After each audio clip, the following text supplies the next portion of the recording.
A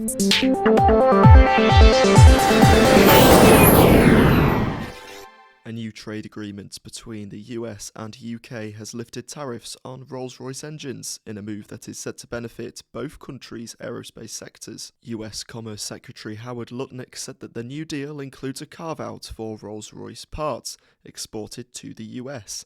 This also coincides with a major $10 billion aircraft order by a UK airline that was also announced by the White House.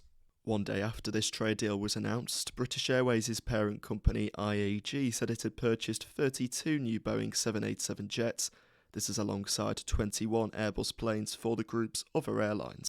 President Trump called this first deal with a foreign economy a full and comprehensive one after implementing reciprocal tariffs on economies around the world at the beginning of April. Within this trade agreement, the US has also removed tariffs on UK steel and aluminium.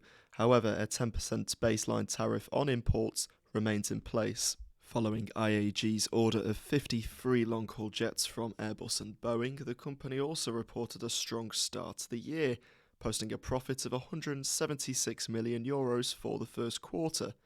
British Airways, Aer Lingus, and Iberia all posted strong revenue growth, with the Spanish flag carrier seeing a 15% increase in revenue on the first quarter of last year. The Lufthansa Group is also holding firm on its financial outlook for 2025 despite ongoing geopolitical and economic uncertainty. The airline group reported a 10% rise in first quarter revenues, reaching €8.1 billion, but also posted a net loss of €885 million, widening by €150 million on last year's results. The group said demand for transatlantic and long-haul travel remained strong, especially to and from the US, noting optimism ahead of the busy summer season.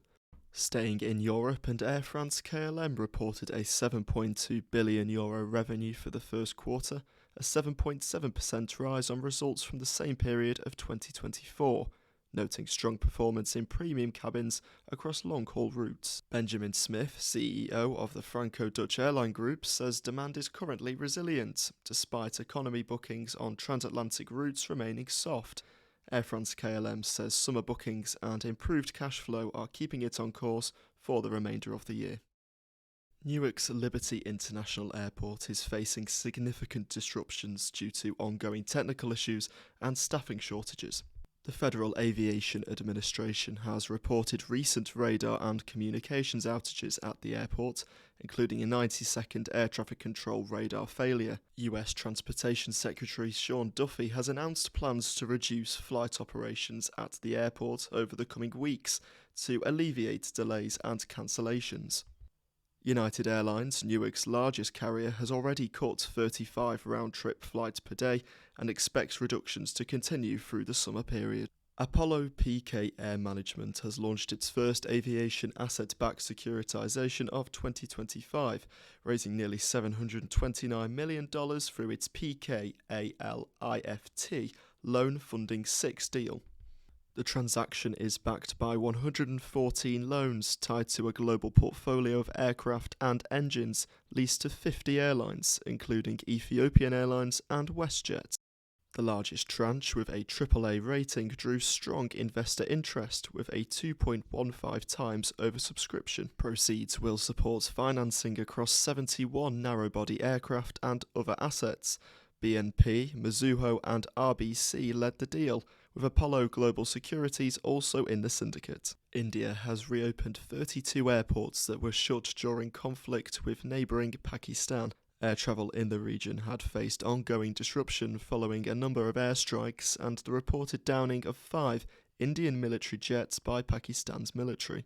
Hundreds of flights were cancelled during the clashes between the two countries, with a number of airlines being forced to reroute services to avoid Pakistan's airspace. Flight tracking data shows that nearly 600 flights were affected in just one day.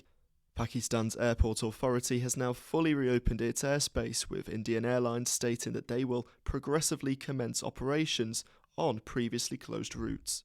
For more videos like this, hit the subscribe button on our YouTube channel, and to keep up to date with all our news and events, head over to the Airline Economics website. That's www.aviationnews-online.com.